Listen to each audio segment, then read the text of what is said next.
You're 19 years old. It's 2 a.m., and you're driving home on a dirt road so dark it feels like the world has swallowed itself whole.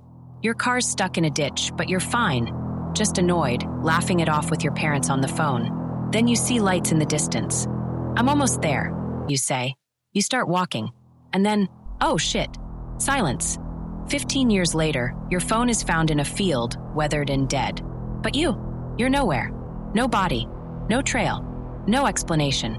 Just a voice swallowed by the Minnesota night and a single bloodless question. What did Brandon Swanson see in those final seconds? Oh shit, 2 words. A gasp, a click, and then nothing. It's May 14th, 2008. Somewhere in the pitch-black expanse of rural Minnesota, 19-year-old Brandon Swanson is on the phone with his parents. His car's stuck in a ditch, but he's laughing, annoyed, telling them he'll walk toward the lights he sees in the distance. I'm almost there, he insists. Minutes later, his voice fractures into static. His final words, oh shit, echo into silence. His parents race to find him. They find nothing. No Brandon. No clues.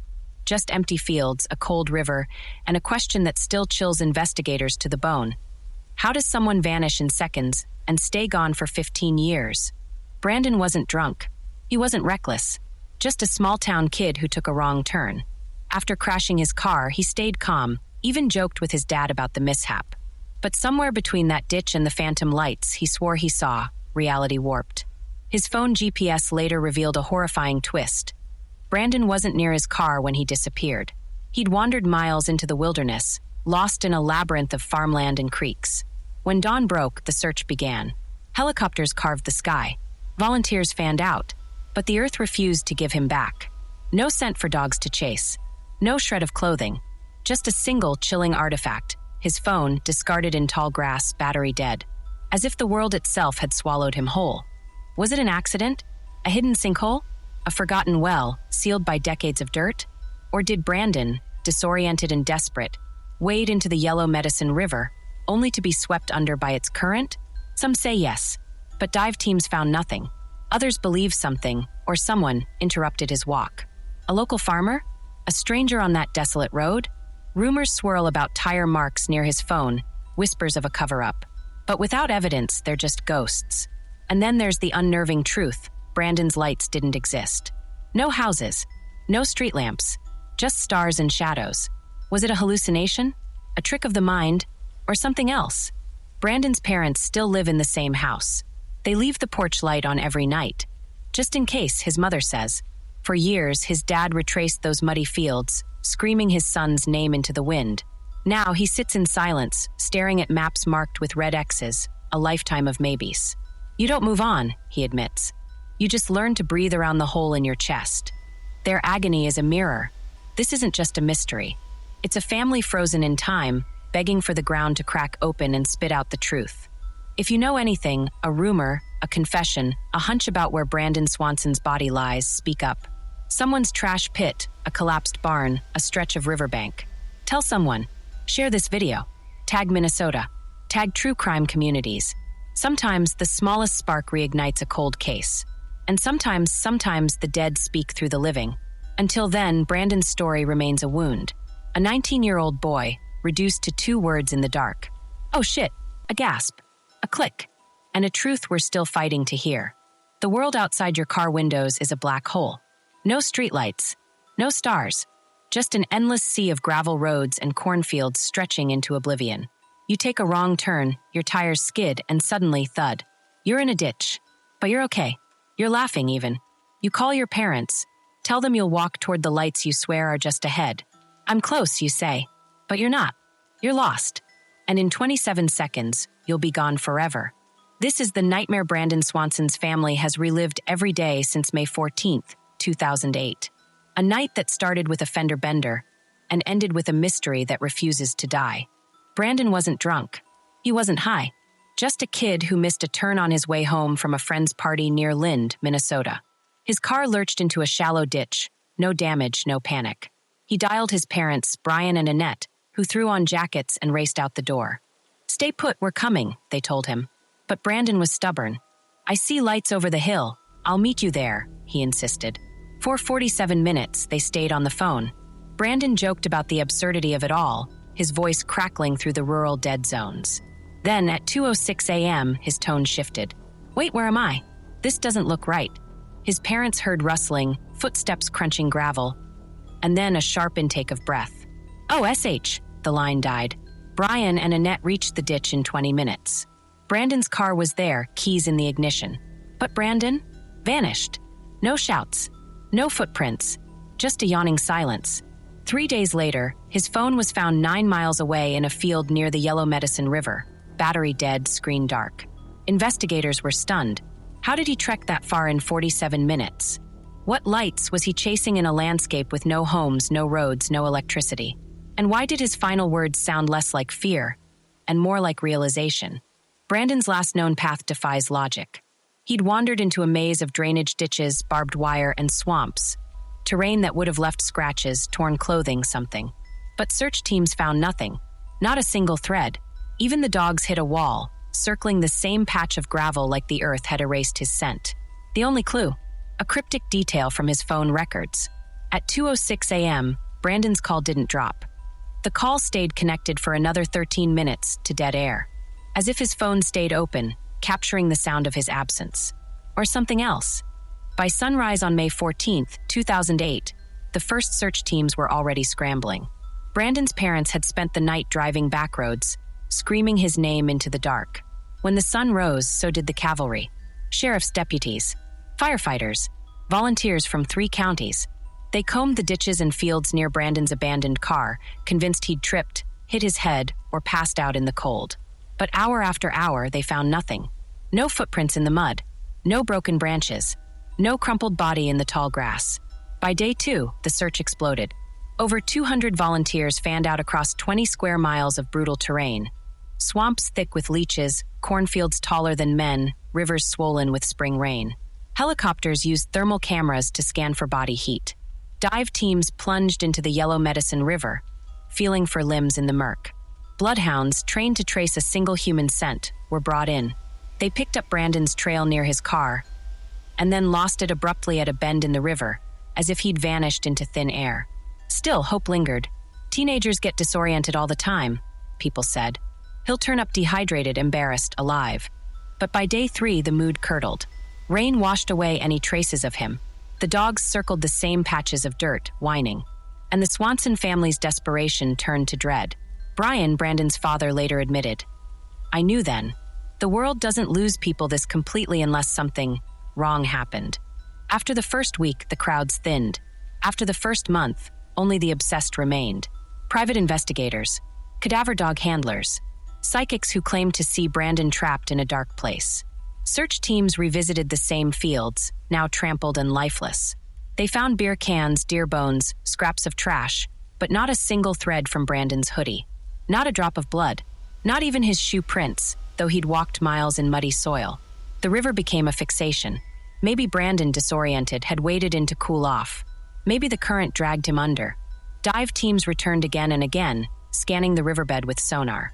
They found cars stolen in the 70s, chunks of concrete, a rusted tractor. No body, no bones. Then came the theories. A local farmer suggested Brandon had fallen into an abandoned well, a common hazard in rural Minnesota. Crews spent days poking metal rods into the earth, listening for hollow echoes. They found collapsed root cellars, animal burrows, even an old septic tank. But no wells, no Brandon. Rumors spiraled. A trucker claimed to have seen a scared kid hitchhiking that night. A psychic swore Brandon was buried under a concrete slab behind a barn. Tips flooded in, each one a flicker of hope, each one a dead end. Brian Swanson chased them all. He'd arrive at strangers' farms with a shovel, begging to dig up their land. "I'd rather find his body than nothing," he said. "At least then we could stop." Forensic experts were baffled. Brandon's phone records revealed a haunting detail. After his gasp of "oh shit," the call didn't disconnect. For 13 more minutes, the line stayed open, recording nothing. No screams, no footsteps, just dead air and the faint rustle of wind, as if whatever happened to Brandon happened fast. Too fast to fight, too fast to run. Even the terrain defied logic. Brandon's path, car to phone, was 9 miles of jagged wilderness. To walk it in 47 minutes, he'd have to sprint through mud, creeks, and fences without slowing, without leaving a trace. Search teams recreated his route and failed. "It's impossible," one volunteer said. "Unless he was carried." But carried by what? A person? An animal? The Yellow Medicine River isn't known for predators. And if someone harmed him, where's the evidence? No drag marks. No tire tracks near his phone. No witnesses. Just a 19-year-old boy reduced to a ghost story. For the Swansons, the worst part wasn't the searching, it was the stopping. The day the sheriff said, "We've done all we can." The moment volunteers packed up their gear and drove home, the world moved on. But Brandon's family couldn't. Annette, Brandon's mother, kept his room exactly as he left it. His video games, his laundry, a half-finished homework assignment. She'd sit on his bed and scream into her hands, terrified that if she emptied the room, she'd erase him forever. Brian stopped sleeping. He'd pace the fields at night, flashlight in hand, convinced he'd see Brandon's silhouette in the distance. "I just need to find him," he'd mutter, "even if it's just a piece." Months turned to years. Tips dried up. The case went cold, but the Swansons refused to quit. They lobbied for new searches, raised reward money, and begged TV shows to feature Brandon's story. Each time, the result was the same: cameras buzz hollow promises and nothing. Today, the Yellow Medicine River still flows. The ditches still flood every spring. And Brandon's parents still leave the porch light on, praying for a knock on the door that never comes. People say, "You have to let go," Annette says. But how do you let go of nothing? Brandon Swanson's case isn't just a mystery. It's a hole ripped in the fabric of reality. A reminder that even in our world of satellites and smartphones, someone can still walk into the dark and never walk out.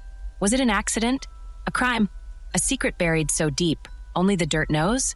If you've ever driven those Minnesota backroads, ever fished the Yellow Medicine River, ever heard a rumor about a boy who vanished, speak up. Sometimes the truth isn't lost. It's just waiting for the right person to shine a light. Until then, the search continues. In the hearts of his family, in the minds of strangers watching this video, and in the silence of those empty fields where a single question still hangs in the air, louder than any answer. Where is Brandon Swanson? What really happened to Brandon Swanson in those final seconds? Was it a stumble, an accident, or something we can't even name? Over the years, theories have spread like wildfire, some grounded in facts, others in fear.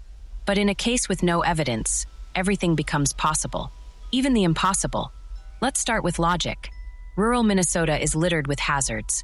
Abandoned wells dug a century ago, forgotten root cellars hidden under weeds, drainage pipes large enough to swallow a person. Searches comb the area, but locals admit some of these death traps are buried so deep, you'd only find them by falling in. Could Brandon have stumbled into one? Maybe. In 2011, a farmer did discover an unmarked well just 3 miles from Brandon's phone. Crews searched it, nothing. But what if there's another? A collapsed mine shaft? A septic tank? His father, Brian, still believes this. "He's out there," he says, "in some hole we missed." Then there's the river. The Yellow Medicine isn't deep, but currents can be sneaky. If Brandon waded in, disoriented, could the water have dragged him under? Dive teams say no. The riverbed was scanned for miles. No body, no clothing, just mud and rocks. But here's the problem: no theory fits perfectly. If he drowned, where's the body? If he fell into a well, why no screams? If he hit his head, why no blood? The facts refuse to add up. Then come the whispers, the ones that curl your stomach. What if Brandon wasn't alone out there? Some think he encountered a stranger, a drifter, a farmer out late. Maybe a fight erupted, a punch thrown, a body hidden. But there's no proof. No tire tracks near his phone. No witnesses. No rumors of local criminals. Others go darker. What if someone targeted him? A grudge? A robbery? But Brandon had no enemies. His wallet was still in his car. No ransom calls. No taunting letters. Then there's the eerie detail of his phone. After his gasp, the call stayed connected for 13 minutes. If someone harmed him, wouldn't there be noise? A struggle? Footsteps? Instead, there's just silence, as if whatever happened was instant or unnatural. This is where logic frays, where locals lower their voices. They talk about thin places, spots where the veil between our world and another grows fragile. Legends say these areas exist in Minnesota's backcountry, where the Ojibwe once marked sacred ground. Could Brandon have wandered into one? A portal? A void? It sounds absurd, but think about it. How does someone vanish mid-step? No trace. No scent. Just gone. Even seasoned search crews admit. It feels wrong. Like the rules didn't apply here. And what about the lights he swore he saw? His parents insist Brandon wasn't hallucinating. No drugs in his system. No history of delusions. So what were they? Farmhouse lights? A mirage? Or something not of this world? Now, the question that claws at everyone who hears this story. What made Brandon utter those words? Oh shit, was it a stumble? A twisted ankle? A snake in the grass? Possible. But those words carry weight. They're sharp, immediate, a reaction to something right in front of him. A search volunteer once said, "Oh shit is what you say when you see headlights swerving toward you. When you step on ice and feel it crack. When you realize, too late, you're in danger." So what did Brandon see? A person with a weapon? A sinkhole opening under his feet? Or something beyond explanation? A glow, a shadow, a door where there shouldn't be one? We'll never know. All we have is a voice, frozen in time, and 1,000 guesses that will never fill the silence. Then there's the theory no one wants to say aloud. What if Brandon chose to vanish? He was 19, old enough to start over. Did he stage the crash? Fake his panic? Walk away and never look back? His family calls this impossible. He had plans, college, a girlfriend, a job. No history of depression. No secret debts. But here's the brutal truth. If he did run, he's a ghost. No social security activity. No bank withdrawals. No sightings. To disappear this completely, you'd need money, help, a new identity. Brandon had none of that. Just a dead phone in a field. In the end, every theory collapses. The facts are smoke. The truth is a shadow. And Brandon's family is left with a nightmare question. Is it worse to imagine him trapped in a hole, suffering, or to accept that he vanished into nothing? This is why his case endures. It's not just a mystery, it's a mirror. It shows us how fragile our grip on reality is. How a single "oh shit" can unravel a life. How even in 2023, with satellites and DNA, the dark still holds secrets. If you've ever stood in a field at night, felt the hair rise on your neck, and wondered, what's out here? Remember Brandon. Share his story. Keep looking. Because somewhere in the space between the facts and the fear, the answer is waiting. There's a porch light in Marshall, Minnesota, that hasn't been turned off in 15 years. It's not for safety, not for convenience. It's a silent plea to the universe. Come home. We're still waiting. This is the agony of Brandon Swanson's family. A life suspended between hope and grief, where every day is a question mark. A nightmare where maybe is the only answer they're allowed to have. Walk into Brian and Annette Swanson's house, and you'll feel it immediately. The air is heavy. Time stopped here in 2008. Brandon's bedroom remains untouched, a museum of a life interrupted. His video games gather dust. His high school textbooks sit in a stack. A half-empty Coke can, now sticky and evaporated, still waits on his desk. Annette can't bring herself to clean it. It's the last thing he touched, she whispers. If I move it, it's like saying he's never coming back. Brian avoids the room altogether. He spends nights in the garage, tinkering with tools he doesn't need, staring at maps pinned to the wall. Red circles mark every ditch, every creek, every patch of land where a boy could disappear. I used to think if I looked hard enough, I'd see something everyone else missed, he says. Now I just look. This is the paradox of their grief. To move forward feels like betrayal. To stand still is torture. How do you mourn someone who isn't dead? How do you let go when there's nothing to let go of? Every morning, Annette opens the front door and scans the yard. She doesn't know what she's looking for. A footprint? A sign. Some days, she leaves a granola bar on the porch, just in case Brandon comes back hungry. It's stupid, she admits. But what if? Brian still drives the back roads at night, his truck crawling along ditches, headlights cutting through the dark. He carries a flashlight, a shovel, and a frayed photo of Brandon in his wallet. I'll dig up the whole state if I have to, he says. But his hands shake now. His back aches. Time is stealing the strength he needs to keep searching. Holidays are the worst. They set a plate for Brandon at Christmas. Sing happy birthday to an empty chair in May. They've kept his phone number active, paying the bill every month, just in case he ever calls. It goes to voicemail, Annette says. Sometimes I pretend he's listening. At first, the community rallied. Casseroles piled up on their doorstep. Volunteers hugged them at search parties. Strangers sent prayers. But as years passed, the casseroles stopped. The hugs turned to awkward pats on the shoulder. People don't know what to say anymore, Brian says. So they say nothing. Annette sees it in the grocery store, neighbors ducking down aisles to avoid her. She hears it in the whispers at the diner. They need to accept he's gone. But acceptance isn't a switch you flip. It's a door they've tried to open 1,000 times. It never budges. Even the authorities have faded away. Case files collect dust. Tips go unanswered. We call every few months, Annette says. They say, nothing new. Like he's a paperwork problem, not a person. The hardest truth? The Swansons aren't just grieving a son. They're grieving the loss of their own lives. Careers abandoned. Friendships withered. A marriage strained by sleepless nights and unanswerable questions. We're strangers sometimes, Brian admits. All we talk about is Brandon. All we are is Brandon. Yet they keep going. Why? Because of maybe. Maybe tomorrow, a farmer will plow up a bone. Maybe a storm will wash a clue out of the river. Maybe a confession will spill from a drunk's lips at a bar. They've built their lives around these maybes. Annette scrolls missing persons forums at 3 a.m., chasing leads in Australia, Florida, Canada. Brian befriends retired detectives, begging them to review the case pro bono. They've spent thousands on private searches, sonar equipment, even a psychic who claimed Brandon was near water. It's probably all garbage, Brian says. But what if one tip is real? What if the next phone call is the one? This is the curse of not knowing. Hope isn't a comfort. It's a grenade pin they're terrified to pull. Because if they stop searching, they'll never know if the answer was just one more step away. There are moments when the dam breaks. When Brian collapses in the garage, sobbing into his hands. When Annette screams at the porch light, "Why won't you just go out?"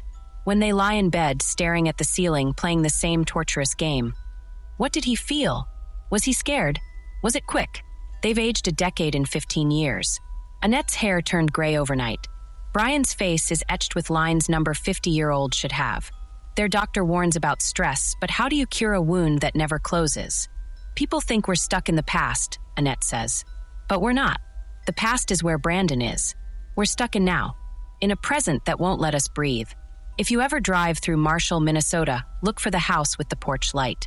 Burning at 2 a.m., sit in your car for a moment. Listen to the silence. That's the sound of a family's unspoken prayer. A mother and father begging the dark to give back what it stole. Brandon Swanson isn't just a name in a headline. He's a son, a friend, a boy who loved video games and hated homework. And his parents? They're not victims or cases. They're people. People who need you to remember. So share this story. Say his name. And if you ever feel tempted to ask, why don't they move on? Remember the porch light. Remember that for some, moving on isn't a choice. It's a surrender they'll never survive. 15 years. Satellite imaging. DNA databases. Crowdsourced sleuths. And still nothing. No body. No crime scene. No answers. In an age where we can track a pizza delivery in real time, how does a 19-year-old boy vanish without a single clue? Brandon Swanson's case isn't just a mystery. It's a riddle that mocks our obsession with closure. And it forces us to ask, why can't we solve this? Let's start with the search. In the early hours of May 14, 2008, everyone assumed Brandon was near his car. Volunteers combed ditches and fields within a 2-mile radius. But days later, his phone was found 9 miles away. A devastating oversight. By then, rain had washed away evidence. Scent trails faded. Critical hours were lost. Could modern technology have changed things? Today, phone GPS data is precise. Back then, it was a blurry guess. Brandon's coordinates placed him in a 10-mile radius, a needle in a haystack. Even now, searchers admit, we were looking in the wrong place from the start. But does that explain it? If Brandon died near his phone, why no remains? Animals scatter bones. Floods unearth graves. Yet after 15 winters, not a single tooth or shred of fabric has surfaced. The land isn't hiding him. It's erased him. Then there's the call. After Brandon's, "Oh shit," the line stayed connected for 13 minutes. Investigators initially called it a dropped call, but phone records proved otherwise. For 777 seconds, Brandon's phone transmitted nothing. No voices, no footsteps, just dead air. What does that mean? If he fell, wouldn't there be groans? If he ran, wouldn't there be panting? If someone attacked him, wouldn't there be sound? The silence is louder than any scream. It suggests something instant. Final. A disappearance faster than a finger snap. Here's the question no one wants to ask. Does someone know the truth? Maybe a farmer stumbled on Brandon's body and buried it to avoid trouble. Maybe a passerby saw something but stayed silent. In small towns, secrets fester. Loyalties outweigh justice. Yet after 15 years, not a single deathbed confession. No drunken slip-ups. No anonymous letters. Just a void where the truth should be. Investigators have interviewed hundreds. Polygraphed dozens. All led to dead ends. Either the secret is buried too deep, one detective said, or the answer is so obvious we're blind to it. Minnesota's prairie is a perfect graveyard. Vast, isolated, brutal. The Yellow Medicine River twists like a snake, carving new paths each spring. Fields are plowed, burying secrets under layers of dirt. Old wells collapse. Fences rot. Even if Brandon's body is out there, nature may never spit it back out. Bones sink into swamp muck. Coyotes scatter remains. Cornstalks grow over scars in the earth. The land isn't evil. It's indifferent. And indifference is a force stronger than any crime. Humans need answers. When we don't get them, we invent them. Or we ignore them. Brandon's case isn't exciting anymore. No serial killers. No conspiracy. Just a boy in a void. Tips still come in, but they're lazy guesses. Check the river again. Or cruel hoaxes. One woman claimed to channel Brandon's spirit. He says he's cold. Families of the missing call this the second disappearance. First, the person. Then, the world's interest. News cycles spin. Resources dwindle. And the case becomes a footnote, sustained only by those who can't forget. Brandon's parents refused to let him become a footnote. They've spent thousands on billboards, podcasts, and flyers. They've begged lawmakers to improve search protocols for missing persons. They've even consulted engineers about sonar drones that can peer into the earth. But every door slams shut. We're told it's too expensive, too unlikely, too late, Brian says. Since when is finding a child a budget issue? Their battle exposes a hard truth. The system isn't built for mysteries. It's built for certainty, for bodies, for evidence. Without those, the machine grinds to a halt, leaving families to scream into the void alone. Maybe the answer died with Brandon. Maybe it's trapped in a guilty conscience, rotting in silence. Or maybe the truth is simpler than we think. A stumble, a fall, a quiet death in the dark. But simplicity doesn't explain the gaps. The lack of remains. The missing scent. The 13-minute void on the phone. Forensic experts say most cold cases break when technology catches up. But what if this one can't? What if the clues are gone forever? What if closure is a myth and the Swansons are sentenced to a life of maybe? If you're feeling uneasy right now, good. That's the point.